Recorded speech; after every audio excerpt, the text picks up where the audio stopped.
आज आपण काकडीची कोशिंबीर बनवणार आहोत। त्यासाठी इथे मी शेंगदाण्याचा कूट, कोथिंबीर, ओलं खोबरं आणि मीठ घेतलं आहे। काकडी मी अशी बारीक कापून घेतलेली आहे।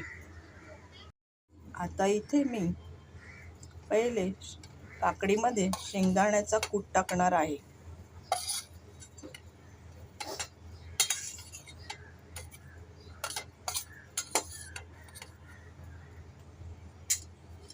मग ओलं खोबरं टाकणार आहे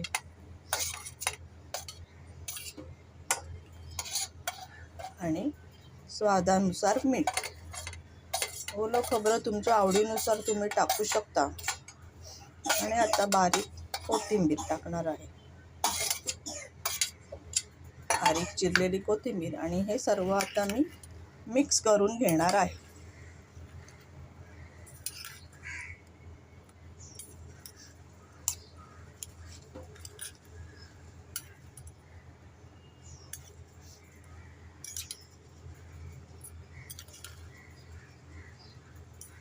अशा प्रकारे